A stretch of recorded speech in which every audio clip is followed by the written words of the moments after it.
Triple H fired R-Truth and told him he'd never make it in wrestling again. Okay, not exactly true. But what is true is this: R-Truth is now All Elite. That's right.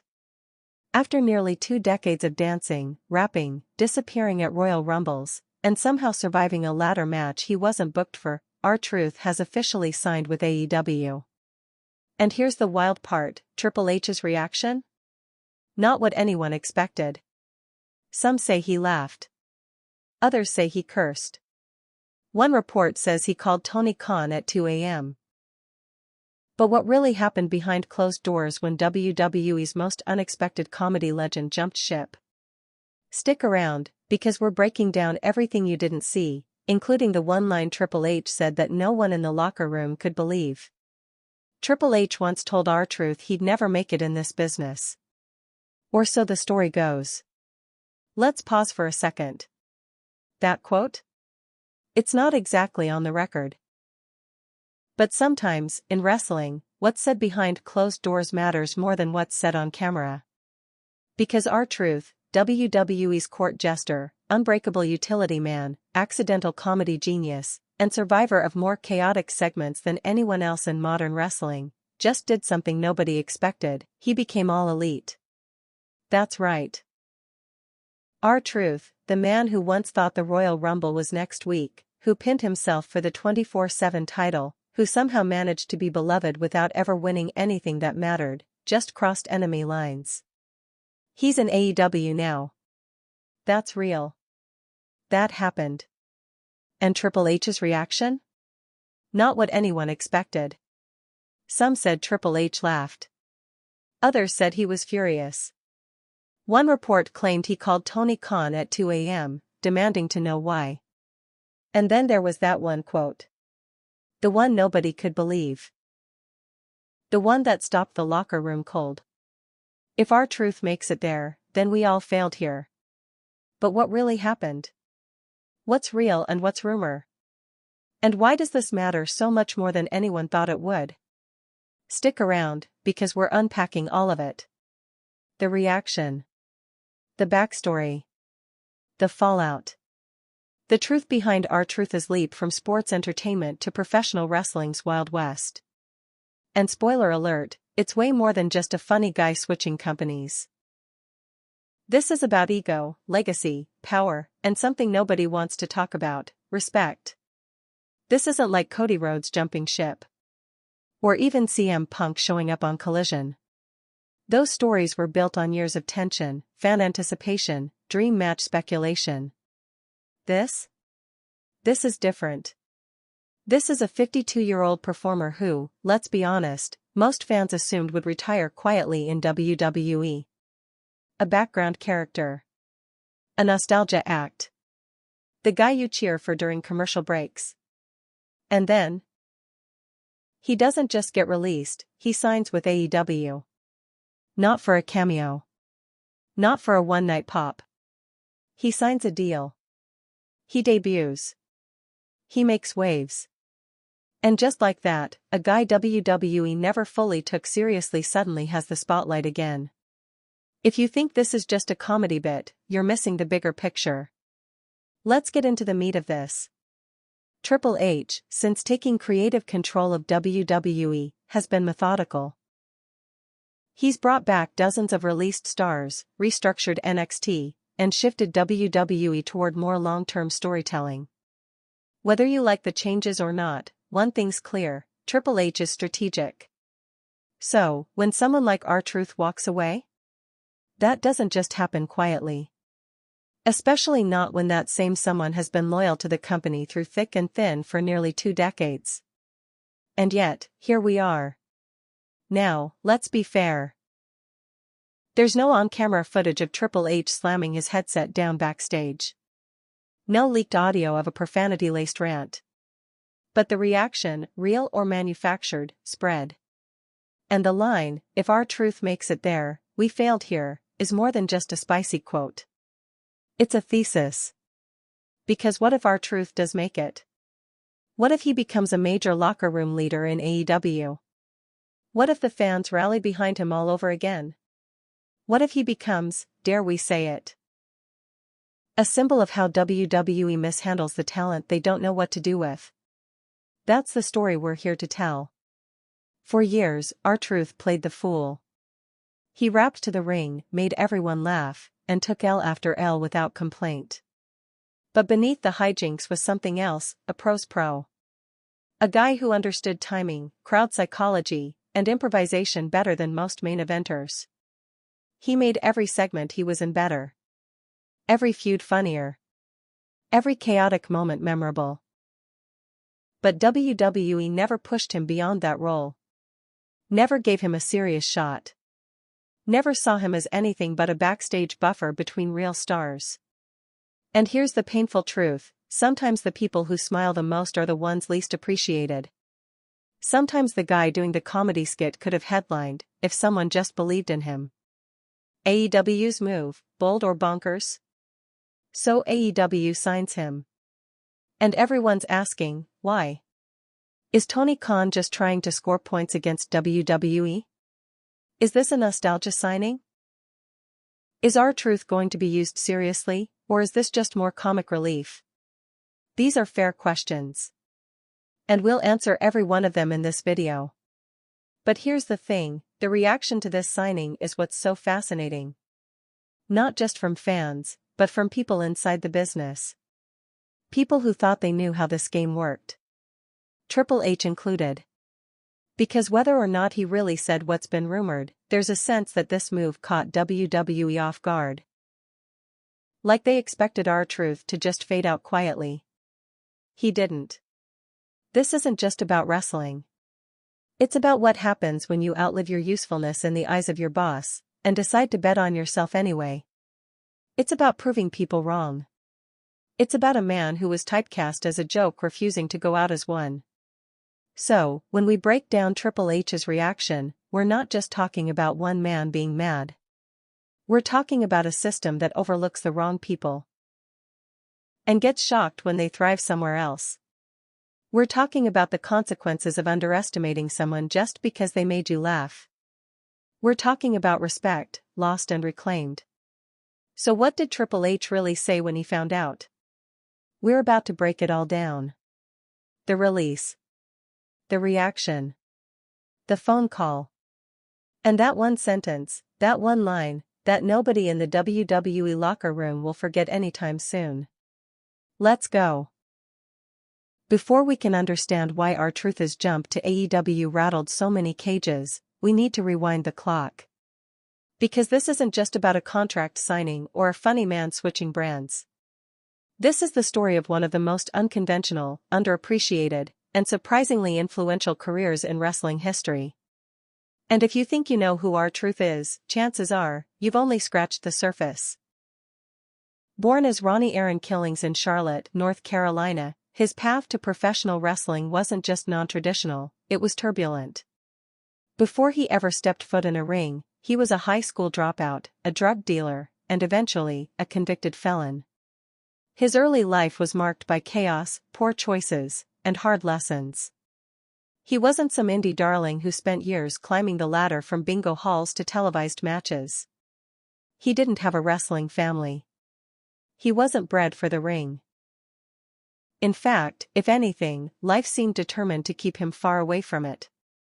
And yet, in a twist that even Hollywood would call too far-fetched, the thing that saved him wasn't a counselor or a mentor, it was music. Killings had dreams of becoming a rapper, and it was through the local music scene that he caught the attention of Jackie Crockett, brother of legendary promoter Jim Crockett. Jackie saw something in Killings, charisma, raw energy, and undeniable presence, and offered him a chance to pivot. To go from the streets to the squared circle. That was the first turning point. And even then, it wasn't smooth. He started training in the late 90s, eventually making his way to the then WWF as K-Quick. His early runs were forgettable. He was mostly used as a tag partner or in brief, low-card feuds. But he brought something unique even then, a style and sound nobody else had. He rapped his own entrance. He danced. He moved like no one else on the roster. Still, WWE didn't seem to know what to do with him. He wasn't positioned as a threat, and after a couple of years, he was gone. Now, this is where most stories fade out. A failed first run in WWE typically means curtains for a lot of guys. Not him. Killings reinvented himself in NWA TNA, where he became something WWE never let him be, a world champion. In fact, in 2002, he made history by becoming the first African American to hold the NWA World Heavyweight Championship. Think about that. Before Bobby Lashley, before Kofi Kingston, before Big E, there was Ron Killings, main eventing in TNA and carrying one of the most storied belts in wrestling history. He wasn't a punchline. He was a champion. But that part of his legacy often gets buried, and that's not by accident. When he returned to WWE in 2008, it was under a new name, R-Truth. The presentation was different, he was funnier, goofier, more of a character than a competitor. WWE leaned hard into the comedy. And to his credit, R-Truth made it work. He committed to every skit, every backstage segment, every absurd moment. Whether he was talking to imaginary friends like Little Jimmy or accidentally entering the wrong match, he leaned all the way in. What most people didn't realize was that behind every laugh was a tactician. R-Truth wasn't just being funny, he was being smart. He knew how to sell a moment. He understood timing, audience reaction, and how to keep his character relevant even when creative didn't. When the 24/7 Championship was introduced, arguably one of the most chaotic titles in WWE history, it could have been a disaster. Instead, it became a vehicle for R-Truth to shine. He won that title over 50 times, and every time it changed hands, he made it entertaining. And while fans laughed, he earned something far more valuable behind the curtain: trust. Trust from producers, from writers, from Vince himself. He became the guy who could be thrown into any segment at the last second and make it work. He was the safety net. The utility man. The guy who never complained and always delivered. But therein lies the problem. Being reliable often leads to being overlooked. And R-Truth knew that. He joked about it, made light of it on camera, but deep down, there was always that lingering truth. He was never going to be seen as more than comic relief in WWE. Even when he showed glimpses of something bigger, like his brief 2011 heel run with The Miz as Awesome Truth, or his surprisingly good feud with John Cena, the momentum never lasted. He would always be sent back to the mid-card. Back to comedy. Back to making others look good. And he did it all with a smile. Because that's who he was. A professional. A veteran. A man who understood the business better than most. But make no mistake, he wasn't unaware. He knew he was being underutilized. He just chose to turn every moment he was given into gold. For 16 years, R-Truth stayed loyal to WWE. Through releases, hirings, corporate shakeups, and creative resets, he remained. He survived the ruthless aggression era, the PG era, the reality era, and the early days of the TripleH era. Not many can say that. He was the one constant in a landscape that shifted every few months. So when fans talk about his release as if it were just another name on the list, they're missing the impact. This wasn't a young guy who didn't make it. This wasn't a tenured star who aged out. This was the soul of backstage WWE culture getting quietly pushed out the door. And it stung. Because even if R-Truth never headlined WrestleMania, he earned something more rare: universal respect. You'd be hard-pressed to find a single wrestler with a bad thing to say about him. He mentored younger talent. He never politicked. He showed up, did his job, and made sure everyone else looked better because of it. That kind of presence doesn't grow on trees. And that kind of loss doesn't go unnoticed. The real irony is that the very traits that made him indispensable, his flexibility, his humor, his reliability, are what WWE used to justify letting him go. He'd always be there. Until he wasn't. And now he's in AEW. Which means the guy WWE once used as a buffer is now a test case. A measuring stick. A question mark. Can a man known for dancing, disappearing at the wrong Rumble, and making people laugh at his own expense suddenly become the voice of something deeper? Can he prove that loyalty doesn't have to equal invisibility? Can he rewrite the last chapter of his career without the WWE machine? All of that starts with understanding who R-Truth really is. Not the character. Not the punchline. But the man. Ronnie Killings is more than a joke. He's a survivor. A pioneer. A symbol of what's possible when charisma outlives the system built to contain it. And now, as the world watches his every move in AEW, we're finally seeing what happens when the most underestimated man in wrestling decides to flip the script. Ready for what's next? Let's turn the page. It didn't come with fanfare. No press release. No heartfelt thank you tweet from WWE's official account. No somber goodbye on Monday Night Raw.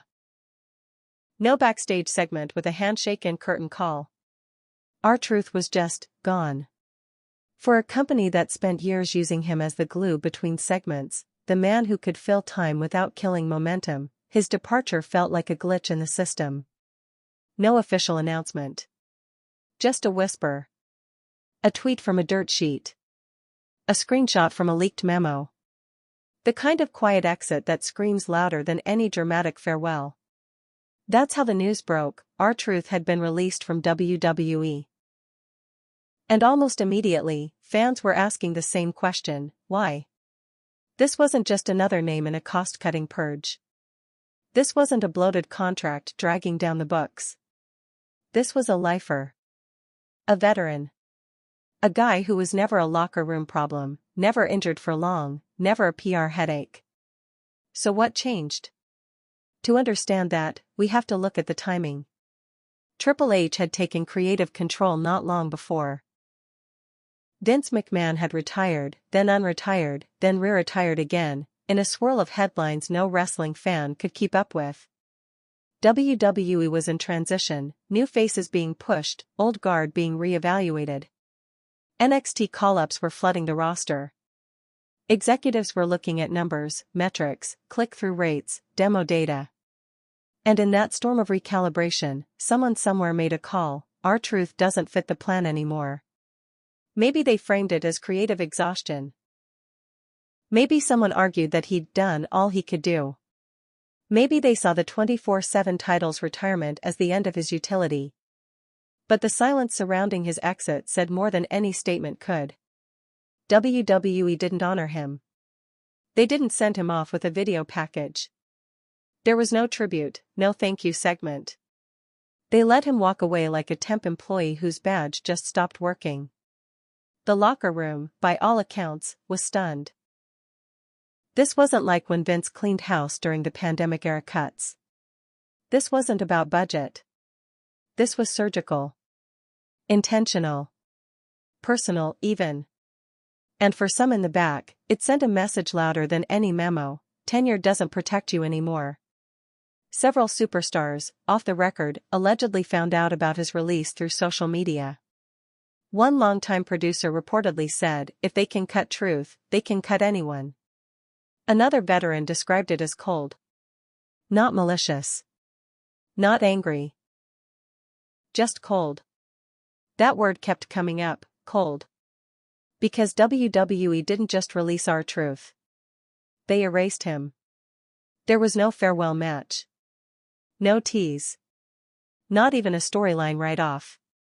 He simply stopped appearing. One week he was chasing the 24/7 title through catering, the next he was missing from every taping sheet. When fans started asking questions, WWE said nothing. And that silence made the release feel like a betrayal. This wasn't some fringe talent. R-Truth had been with WWE, on and off. For over 20 years. He survived the Attitude Era. The Ruthless Aggression Era. The PG Era. The Reality Era. He adapted to every creative shift, every backstage shakeup, every branding change. He made himself useful in ways that don't show up in title reigns or main event posters. He was the guy who could take a 90-second pre-tape and turn it into viral gold. The guy who would help rookies rehearse promos backstage. The guy who kept the mood light when morale dipped after a bad house show. In many ways, he was the morale. So why let him go? Some believe Triple H simply didn't see value in keeping a comedy-centric veteran around when the product was shifting toward sports-like realism. There were rumors that Truth pitched several new characters after the 24/7 title was phased out, none of which were greenlit. Creative didn't know what to do with him. Or more accurately, they chose not to. It's possible they assumed he'd stick around in a backstage role. That he'd accept the release and quietly transition into a trainer or producer. That's what many do when their TV time ends. But R-Truth wasn't ready for that. Not yet. When asked in an independent interview just weeks later if he saw himself retired, his answer was simple: "I ain't done yet." He said it without anger. No bitterness. Just clarity. And that may have been the biggest miscalculation WWE made. They thought they were ending a chapter. But they didn't realize R-Truth was already starting a new one. Fans, too, were caught off guard. Social media exploded with disbelief. R-Truth deserved better. Y'all really let him go? Dude gave you 20 years and this is how it ends? Memes started flying. Clips of his funniest moments flooded timelines. From confusing the Royal Rumble with Money in the Bank, to climbing a ladder mid-match just to grab nothing, to pretending he was in a match he wasn't booked for. People started remembering just how much R-Truth meant to the product. And it wasn't just fans. Former superstars, indie wrestlers, and industry insiders weighed in. "He's one of the best guys I ever worked with," said one ex-WWE name in a podcast. "Total pro. Never big-timed anyone. Just a good man," said another. The release wasn't just shocking, it felt unjust. And maybe that's because R-Truth, for all his comedy, represented something rare in wrestling: consistency. He never turned heel just for shock value. He never did shoot interviews dragging the company. He never caused drama. He showed up, did the work, got the laugh, and made everyone else shine brighter. But that might have been the problem. WWE doesn't always reward consistency. It rewards leverage. Buzz. Controversy. R-Truth didn't chase Twitter trends or manipulate storylines. He trusted the system. Played the long game. And when the game changed, he was left behind. It's ironic, isn't it? The very traits that made him beloved were the ones WWE stopped valuing. And then came the leak. Roughly 2 weeks after his disappearance from WWE programming, a report surfaced from a mid-tier wrestling news outlet. It claimed R-Truth had been released quietly, with no current plans to rehire or reassign him to another division. At first, fans thought it was a hoax. But when no one from WWE denied it, and more insiders began confirming it, it became clear. He was gone. What followed was a wave of speculation. Did he ask for his release? Was he planning to retire? Did something happen backstage? But all of those questions would be answered in the most unexpected way, not with a statement. Not with a shoot interview. But with a contract. Because just when fans started making peace with his quiet exit, news broke that shocked everyone, even the people inside WWE. R-Truth had signed with AEW. And not just as a one-off appearance. This wasn't a nostalgic cameo or a throwaway segment. This was a full-on contract. A multi-appearance deal. He was back, just not where anyone thought he'd be.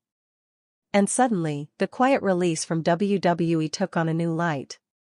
Because now it wasn't just about a man leaving. It was about a man being taken. Reclaimed. Recognized. Tony Khan saw value where WWE saw redundancy. He saw charisma, timing, and a still-sharp in-ring ability where others saw comic relief. And for R-Truth, it wasn't just about switching companies. It was about rewriting the narrative. He wasn't being phased out. He was stepping up. And that, more than anything else, is what made the release so shocking in retrospect. WWE didn't just lose R-Truth. They gave him away. Quietly. Carelessly. And now, the entire industry was about to see what happens when the guy you thought was a punchline finally gets to finish the joke himself. Not with a laugh, but with a mic drop. There was no slow drip. No tease. No cryptic promo. No mystery partner graphic that set Reddit on fire. It just happened. AEW dropped the news flat and clean. R-Truth had signed. Not a cameo. Not a guest spot. A deal. The reaction? Confusion. Intrigue. And disbelief. To the casual fan, it didn't compute. Why would AEW, a company priding itself on being the grittier, more competitive alternative to WWE, sign a guy known for comedy, not championships? For dancing, not dominance? For rapping, not wrestling? But for those paying attention, this move made perfect sense. And not just from a talent standpoint, but from a statement standpoint. This was Tony Khan sending a message. First, let's unpack the announcement itself. AEW posted a short, clean press release just minutes before that week's Dynamite went live. It read, AEW is pleased to welcome Ronnie Killings, known professionally as R-Truth, to the All Elite family. Truth brings with him over 2 decades of in-ring experience, charisma, and an unmatched ability to engage fans around the world. Short. Respectful. No gimmicks. No fluff. What followed was a graphic, Truth in a black and gold AEW hoodie, standing in front of a plain backdrop, throwing up his signature "What's up" hand gesture. No flashing lights. No ironic winks. Just a man reintroducing himself to a new world. And Twitter, Instagram, Reddit, they erupted. Wait. What? Is this real? AEW signed R-Truth before WWE gave him a retirement video? This is either the dumbest or smartest thing Tony Khan has ever done. The split happened fast. On one side were the skeptics. Fans who immediately dismissed the signing as a nostalgia play. A filler act. Another comedy guy to burn time between real matches. They couldn't picture R-Truth in a serious feud. Couldn't see him cutting a real promo. Couldn't imagine him standing in the same ring as Jon Moxley, Samoa Joe, or Bryan Danielson without looking like a parody. But the other side? They got it. They remembered 2011 R-Truth. The version who turned heel, cut unhinged promos in empty arenas, main event pay-per-views, and showed flashes of a character WWE never let evolve. They remembered his NWA days, when he wasn't a joke, but a champion. They remembered his timing, his unpredictability, and most of all, his freedom when the leash was loosened. They didn't see a clown. They saw a weapon WWE never fully used. And AEW, for better or worse, just armed itself with it. Now let's look at AEW's side of the chessboard. Tony Khan's strategy isn't just about building match cards, it's about building perception. Every signing sends a message. When he brought in Sting, it wasn't for 5-star matches. It was to connect eras. When he signed CM Punk, it was a cultural reset. When he added Jay White, it was to deepen the wrestling roster. With R-Truth, it was different. This wasn't about name value. Truth doesn't move the needle on merch or ticket sales. This was about vibe. AEW has always leaned into the idea that it's the company where misfit toys can shine. Where underdogs can be stars. Where people pushed aside in WWE can find themselves again. That's why this signing fits. Not because R-Truth is a needle mover, but because he's the perfect test case. If Tony Khan can turn the most unlikely veteran into something fresh, relevant, and valuable, what does that say about AEW's eye for talent, and WWE's blind spots. But the signing also revealed something else. AEW is changing. Maturing. The early chaos of the company, constant surprises, endless debuts, bloated rosters, is starting to settle. Now, it's about longevity. It's about veterans who know how to manage a locker room. Who know how to fill dead space on TV with real, organic entertainment. Who aren't chasing titles every second, but can still pop a crowd and steady the ship. That's R-Truth in a nutshell. Behind the scenes, several AEW wrestlers reportedly vouched for the signing. One mid-card talent allegedly told a source, "If Truth's in the locker room, morale goes up. Period." Another veteran added, "The guy knows how to carry segments without needing 20 minutes of match time. That's rare." In other words, R-Truth isn't just a TV act. He's glue. The same way he held together backstage morale in WWE, he could now be the unsung stabilizer in AEW, a locker room still feeling aftershocks from the CM Punk era. And then there's the fans. Within hours of the announcement, tribute threads started appearing. Fans dug up old promos. Compilations of his funniest moments hit millions of views.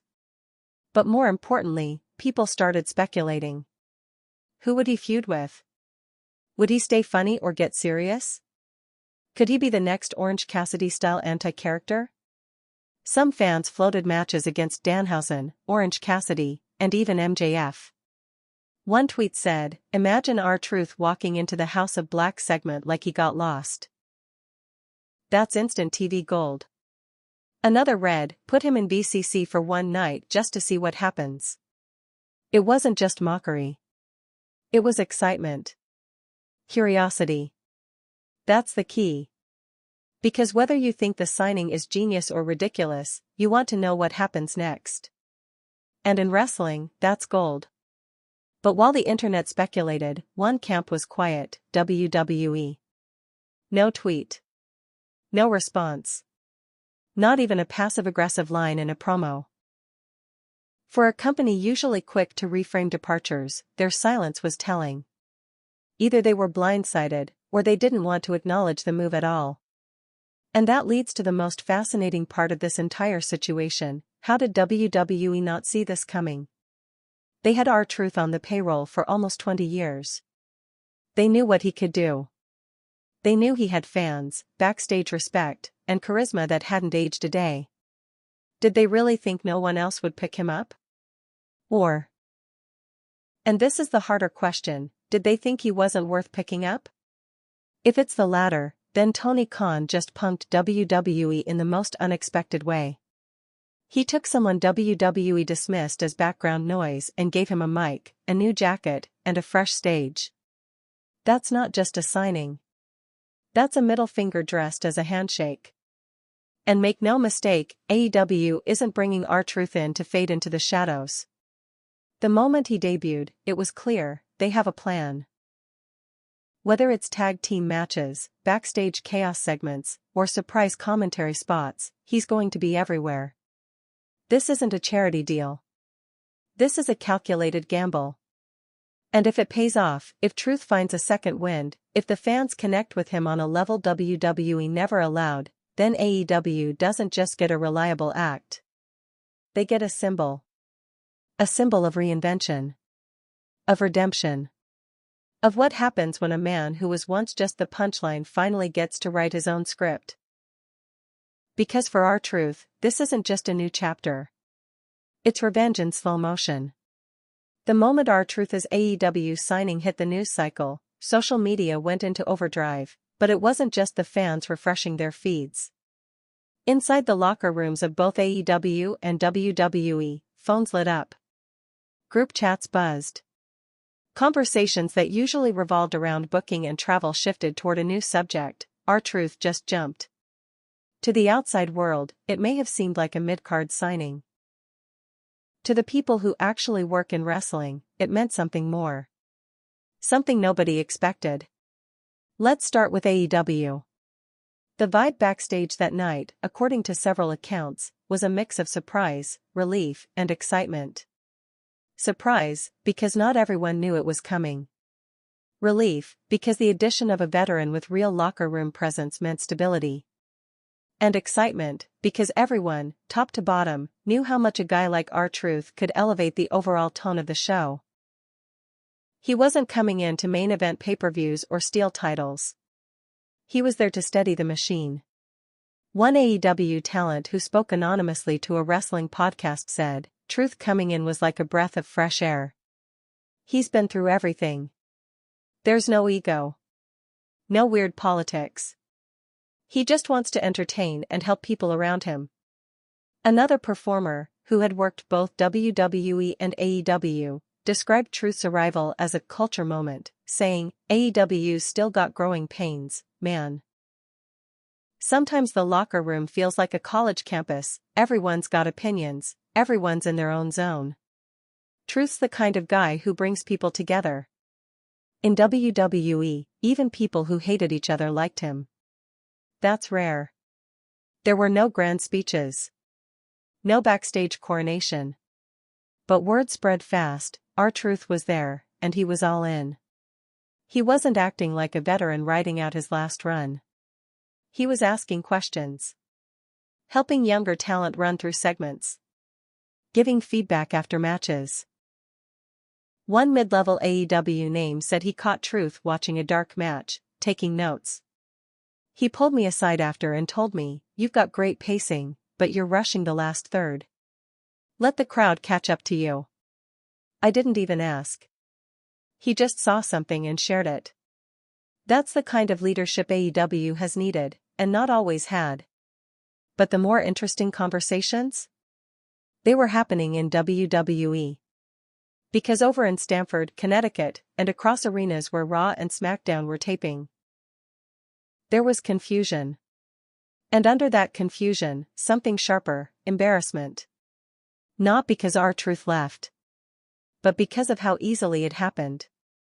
One source within WWE Creative, speaking on condition of anonymity, said, "We didn't even know he was on AEW's radar.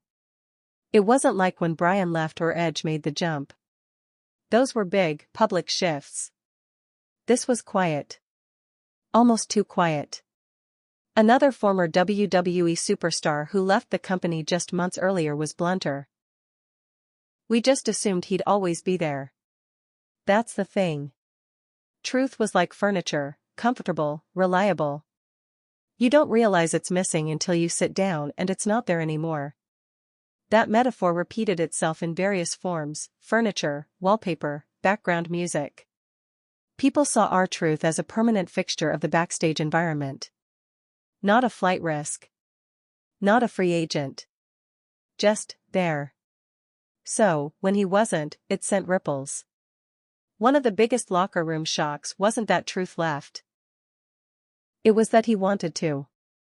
Because if he felt invisible, what does that say about the rest of them? Suddenly, questions started circling. If a guy with 20 years of loyalty can be let go with zero fanfare, who's next? If someone that universally liked and respected can be released so quietly, is anyone safe? If R-Truth can walk into AEW and immediately become relevant again, what's stopping others from following? These weren't just idle thoughts. They were conversations, serious ones. Between veterans. Between mid-carders who hadn't seen TV time in weeks.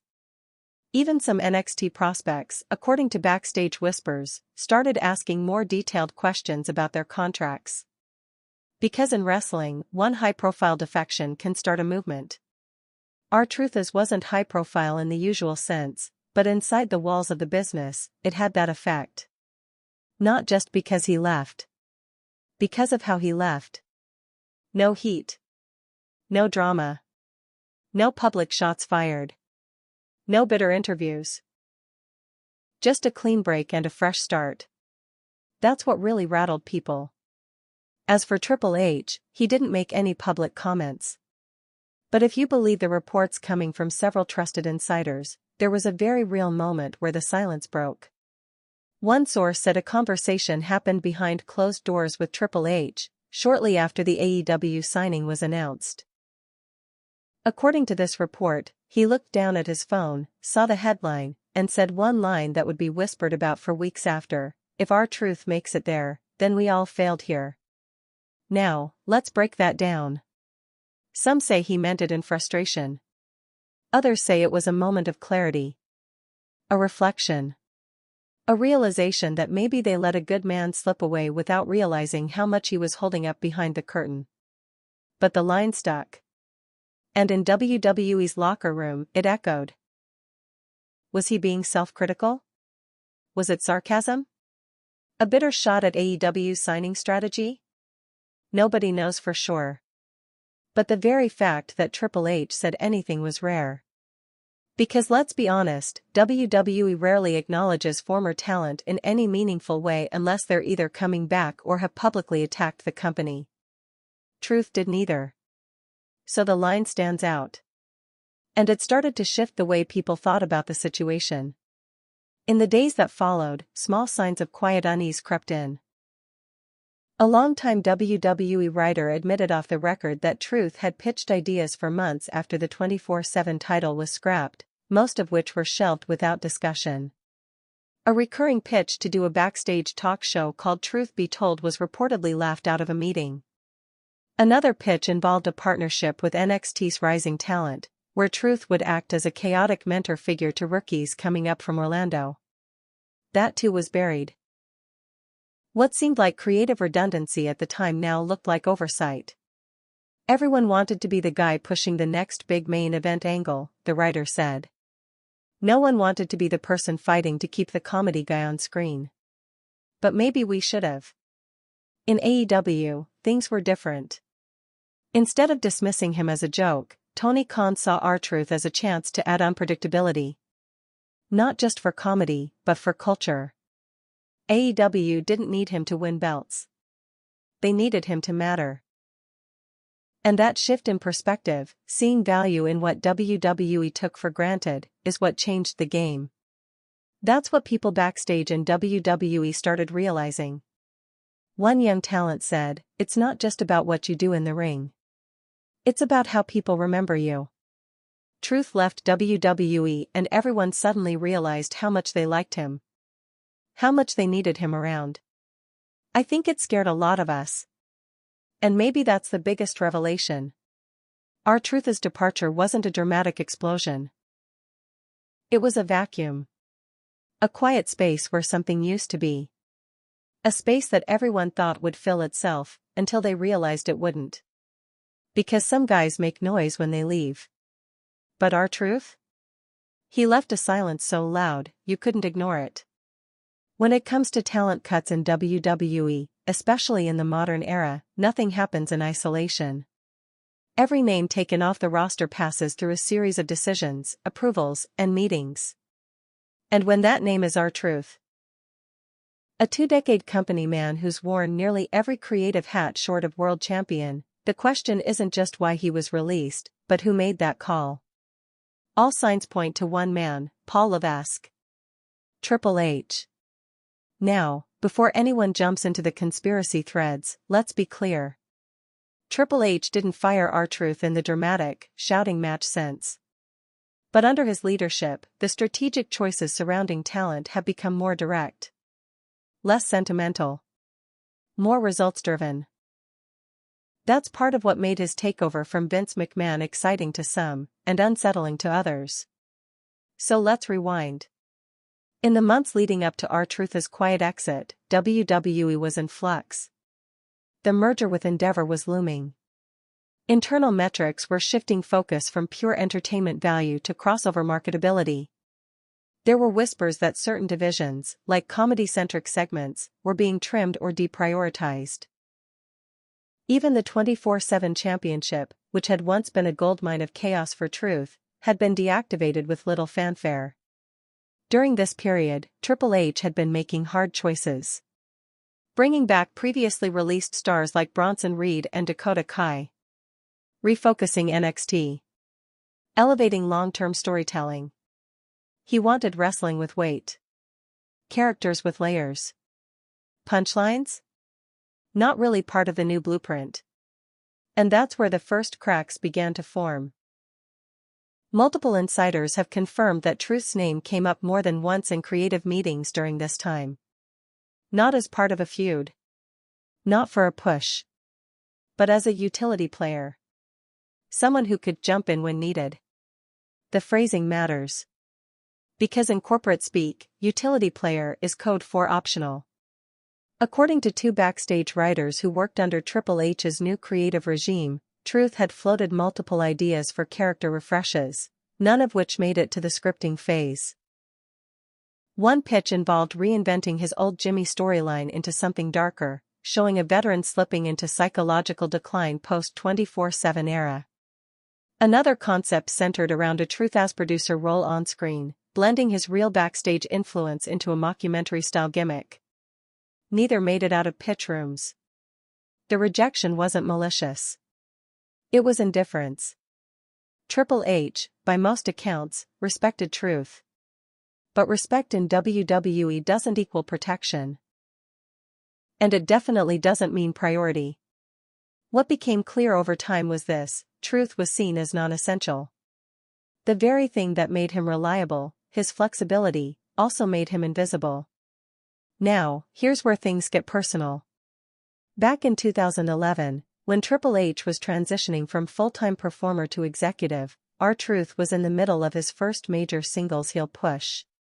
That version of Truth, deranged, unhinged, chain-smoking during promos, was wildly different from the dancing, happy-go-lucky version fans knew. It was the only time WWE gave him a real shot at being more than a comedy piece. That run was cut short, reportedly after internal concern that the character had no long-term trajectory. Guess who was part of that internal decision group? Triple H. It's impossible to know how much of that call was his, but what's clear is this: Triple H has always seen Truth as a role player. A valuable one. A consistent one. But not a cornerstone. So when the company began trimming roles that no longer aligned with its premium live event brand identity, Truth's name came up again. Quietly. Strategically. No hard feelings, just spreadsheets and metrics. The decision to release him was never announced. WWE let it leak. That's important. Because WWE knows how to signal who matters. Bray Wyatt got video tributes. Edge got anniversary graphics. Even mid-carders often get at least a thank you tweet. R-Truth got nothing. Just a name removed from internal rosters and booking sheets. Triple H didn't comment publicly. He didn't have to. The silence was the comment. Internally, the atmosphere was mixed. Some thought it was a long time coming, that Truth had plateaued. Others were genuinely shocked. According to one producer, he was always there. Every week. Happy to work. Never said no to anything. I think we just got used to him being there and forgot what he added. But when news broke that Truth had signed with AEW, the mood changed. That's when things got awkward. There are reports, still unconfirmed, that Triple H was caught off guard by the speed of the signing. That he assumed Truth would take time off, maybe come back later in a different role. What nobody anticipated was that R-Truth already had a plan. That's when the now infamous line allegedly dropped. If R-Truth makes it there, then we all failed here. Nobody has it on tape. There's no recording. But 3 different sources across WWE and AEW claim to have heard it, either directly or secondhand. The quote spread like wildfire. It hit the WWE locker room like a punch. Not because it was cruel. But because it sounded like guilt. Regret. Maybe even a little fear. Because if AEW could turn Truth into something fresh, something valuable, it would mean WWE let a proven asset slip through their fingers out of sheer complacency. That line wasn't just about Truth. It was about all the underutilized talent. About the ones WWE buried in 3-minute segments. The ones who never got their comeback. The ones who sat catering while fans online wondered why they disappeared. The ones Triple H claimed he'd use better than Vince. To some in the back, the line was validating. To others, it was infuriating. One younger talent said, "It made us wonder who else he doesn't see. Who else is just biding time before they're called redundant." Another veteran reportedly told a friend, "Truth walked because he realized the company already stopped seeing him. The rest of us just haven't admitted it yet." That's the danger of leadership transitions in wrestling. New regimes mean new visions. But when the new vision looks too much like the old one, just dressed in cooler fonts and longer matches, people start to question the difference. And in this case, the difference between Vince's WWE and Triple H's WWE may be less dramatic than advertised. Because Truth didn't leave a broken company. He left a stable one. A dominant one. A publicly traded powerhouse. But one that decided, through its silence, that he no longer fit. Triple H didn't scream at him. Didn't push him out the door. He just stopped fighting to keep him in the room. And that's the part that stings most. Because a man like Truth doesn't need main events to feel valued. He doesn't need belts or pyro. He just needs a signal that his presence matters. In the end, WWE stopped sending that signal. And Triple H, knowingly or not, made the call that said it all. R-Truth was out. And now, he's somewhere new. Being cheered. Being seen. Being respected.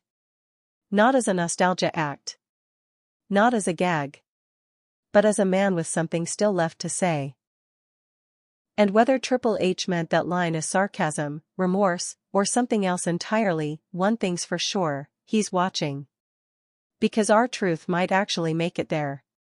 And if he does, if he finds fire in the final chapters of his career, then that quote won't just be a rumor. It'll be a legacy check. For WWE. For Triple H. And for everyone who ever mistook consistency for expendability. At first, it sounded like another internet myth. The kind of outlandish, poorly sourced backstage story that pops up on message boards, travels through dirt sheet headlines, and gets endlessly debated on wrestling Twitter. Triple H called Tony Khan at 2 a.m. the night R-Truth signed with AEW. That was the claim. No proof. No recording. No timestamped screenshot. Just a line buried in the middle of a podcast episode by a second-tier wrestling journalist who claimed to have heard it from someone close to the AEW front office. Still, the rumor spread like wildfire. Because whether or not it was true, it felt like it could be. Let's start with the story itself. According to the rumor, sometime after AEW finalized R-Truth's contract, but before it had been publicly announced, Triple H allegedly got wind of the deal. The story goes that he immediately reached for his phone and called Tony Khan directly. Not through agents. Not through intermediaries. Direct line. Late at night. When Tony answered, Triple H reportedly asked one thing: why him? It's a compelling image, two of wrestling's most powerful minds, on opposite ends of a quiet phone line, arguing not over top-tier main event talent or media rights but over R-Truth. But this isn't just about the spectacle of the call. It's about what it represents. Because even the idea that Triple H would make that call reveals something deeper. It suggests that R-Truth's jump hit a nerve. That this wasn't just another release lost in the shuffle. That somewhere in the back of his mind, Triple H might have realized WWE let something valuable slip away, and AEW didn't hesitate to pick it up. So let's dig into the credibility of the claim. The podcast that first aired the rumor didn't offer much. No names. No specifics. Just that the call may have happened shortly after midnight and involved direct contact between WWE and AEW executives. That's already unusual. Direct conversations between the two companies are rare, and almost always filtered through lawyers or media liaisons. But this wasn't reported like a typical business exchange. It sounded personal. In the days following the episode's release, several wrestling journalists were quick to shoot it down. One called it fan fiction with a headline. Another said flatly, no chance. Triple H doesn't do 2 a.m. diplomacy. But not everyone was so sure. One AEW backstage figure, when asked about the call in an interview a week later, paused before answering, "I won't say it didn't happen." That line caught traction. Because it wasn't a denial. And that opened the door for deeper speculation. Let's say, hypothetically, the call did happen. What would it mean? First, it would mark one of the few direct acknowledgments by WWE leadership that AEW's signings, even of mid-card or comedic talent, can cause discomfort. Second, it would reveal that R-Truth's value, long underestimated, only became obvious in his absence. And third, it would show that Triple H isn't immune to miscalculations, and may even be willing to admit when one slips through his fingers. But most importantly, it would show that the line between these two companies isn't as distant as people think. Because when a man like R-Truth, never a world champion, rarely in top storylines, can trigger that kind of back-channel contact, it says something about how these companies view intangibles. The truth is, AEW didn't sign Truth to spike ratings. They signed him to deepen their culture. Tony Khan has made dozens of splashy signings, Punk, Bryan, Sting, Edge, but very few of those signings address morale, locker room balance, backstage culture. And it's no secret AEW has struggled in those areas.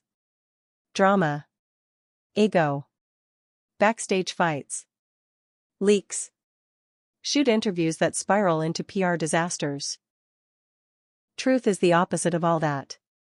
And if Triple H did make the call, it may not have been to stop the signing. It may have been a genuine moment of disbelief. A moment of professional curiosity. Maybe even respect. Why him? Not as in why would you sign him, but how did you know to sign him? Because if WWE didn't see Truth's potential outside the comedy corner, and AEW did, that means someone in the room has better vision. And that matters. Now, let's flip the lens. What if the call never happened? What if this entire rumor is just that, a rumor? It still doesn't change the reality of perception. Because perception is what drives narrative in wrestling. And the fact that so many people believed the story, even without evidence, tells you how believable it sounds. It wouldn't be the first time WWE scrambled behind the scenes after losing talent they thought was locked in. We've seen it before. In fact, when Cody Rhodes left AEW to return to WWE, there were confirmed calls made by WWE execs to others in AEW, trying to scope the temperature of potential exits. Wrestling is business, yes, but it's also tribal, emotional, human. And Truth isn't just another guy. He's that guy in every locker room. The one who's cool with everyone. The one who makes veterans comfortable and rookies less nervous. When someone like that leaves, people notice. And when he signs with the competition? People feel it. Whether Triple H picked up the phone or not, it wouldn't be surprising if someone in WWE made a call to someone in AEW after the signing. Not to block it. Not to fight it. But just to say, damn. We didn't expect that. Which brings us to the real reason this rumor matters. It reveals that the lines between companies are blurrier than we think. This isn't the Monday Night Wars. There's no hard wall between WWE and AEW. Talent moves freely. Executives track each other's moves. And sometimes, emotions slip into what's supposed to be a sterile business environment. Truth wasn't a loss in terms of revenue or star power. But he was a symbol of institutional knowledge. Of consistency. Of loyalty. When someone like that leaves, quietly, it raises red flags. If Truth leaves, who's next? What if someone else in WWE, another overlooked veteran, sees his move and follows? What if AEW starts building a niche as the place where WWE's forgotten culture carriers go to thrive? That's the domino effect this rumor creates. And Tony Khan? He's not denying it either. In a post-show scrum after Truth's debut, Khan was asked about WWE's reaction. He grinned, paused, and said, "I think they were surprised. I think they didn't expect it. And I think they'll be watching closely." That's all he said. But the smirk said more. Because whether Triple H called or not, AEW knew the message had been received. And the fans? They ate it up. Memes flooded the internet. Screenshots of fake text messages, "Hey Tony, it's Paul, can we talk?" Video edits of dramatic reenactments, complete with somber music and fake subtitles. It became part of the truth saga. A myth layered over reality. And in wrestling, that's the sweet spot. Because wrestling isn't just about what happens. It's about what we think happens. And in this case, one unverified late-night phone call changed the entire conversation. It shifted the focus from a routine signing to a psychological chess match. And it reframed R-Truth's exit as something bigger. Something sharper. Something personal. So did Triple H call Tony Khan at 2 a.m.? Maybe. Maybe not. But the fact that we're even asking, and that fans and wrestlers alike believe it's possible, means the story has already done its job. It's created doubt. It's created stakes. And it's created the one thing AEW and WWE are both fighting to own every week: momentum.